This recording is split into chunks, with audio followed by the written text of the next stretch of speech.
আসলে আমরা প্রশাসনের দায়িত্বে পালন করলেও আমাদের মূল পরিচয় হচ্ছে আমরা শিক্ষক। শিক্ষক হিসেবে এটা আমাদের যৌক্তিক দাবি।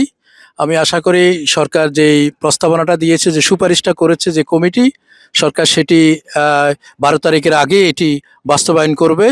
আমি এই বাস্তবায়ন করার জন্য সরকারকে প্রয়োজনীয় উদ্যোগ গ্রহণ করার জন্য সরকারকে বিশেষভাবে অনুরোধ জানিয়ে আমরা যেহেতু স্যারেরা এই মাত্র এখানে উপস্থিত হয়েছে, আমাদের আজকের মূল দাবিটি ছিল বিশ্ববিদ্যালয় শিক্ষকদের জন্য স্বতন্ত্র বেতন কাঠামো। শুধু বিশ্ববিদ্যালয় নয়, প্রাথমিক থেকে শুরু করে বিশ্ববিদ্যালয় পর্যন্ত সকল স্তরের শিক্ষকদের জন্য অতি দ্রুত স্বতন্ত্র বেতন কাঠামো ঘোষণা করা। তার পাশাপাশি সরকার যে একটি বেতন কাঠামো ঘোষণা করেছে সেটা বাস্তবায়ন এখনো করেনি।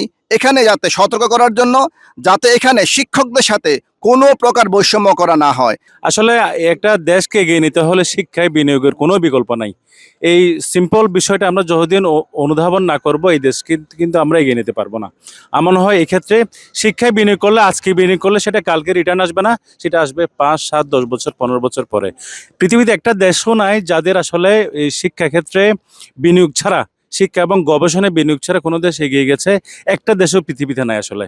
সো এই সিম্পল বিষয়টা আমাদের পলিসি মেকাররা যত দ্রুত অনুধাবন করবেন এবং এই বিষয়ে ডিসিশন নেবেন, সেটা আমাদের দেশের জন্য তত আসলে মঙ্গলজনক হবে।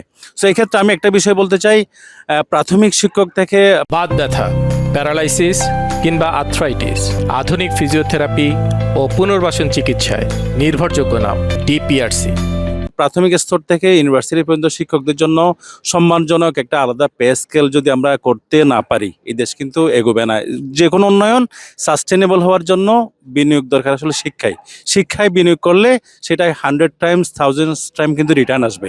সো এই জিনিসটা আমাদের অনুধাবন করতে হবে। আমরা হয়তো ব্রিজ কালভার্ট করছি, মেটেরিয়াল করছি, কিন্তু সেটা সাস্টেনেবিলিটির জন্য কিন্তু আমাদের আসলে দরকার কিন্তু শিক্ষায় আমাদের আসলে বিনিয়োগ প্রয়োজন। সো এই বিনিয়োগটার জন্য আমাদের এই আলাদা একটা পে স্কেলের কোনো বিকল্প নাই।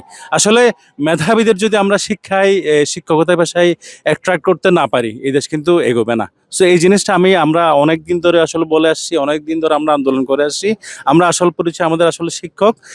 সো শিক্ষকদের যেন কোনো অসম্মান না হয়, আমি স্যারদের সাথে সুর মিলে বলবো, শিক্ষকদের জন্য কোনো অসম্মান না হয়, এই নতুন পে স্কেলে যেন কোনো ধরনের বৈষম্য করা না হয়, এই বিষয়টা আমরা অবশ্যই এইখানে দাবি জানাচ্ছি। এবং এই ক্ষেত্রে কোনো ধরনের যদি ব্যর্থ হয়, সে বিষয়ে কিন্তু আমরা মানব না। সো আমার মনে হয় এই বিষয়টা সরকার ওভাবেই ডিল করবে এবং আশা করি আমাদের বিশ্ববিদ্যালয়ের শিক্ষক থেকে শুরু করে সব শিক্ষকদের জন্য আলাদা একটা পে স্কেল দিবে।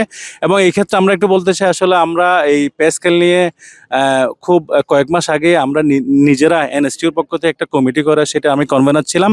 ওই কমিটির পক্ষ থেকে আমরা কিন্তু প্রস্তাবনা দিয়েছি আসলে শিক্ষকদের জন্য ওখানে কিন্তু আলাদা কিছু ফেসিলিটি সহ আমরা আসলে দাবি দাওয়া দিয়েছি। সো আশা করি এই সমস্ত দাবি দাওয়া আসলে গভর্নমেন্ট, আমাদের এই পে কমিশন বিবেচনায় নিয়ে এই আমাদের নতুন স্কেলটা আসলে ঘোষণা করবেন।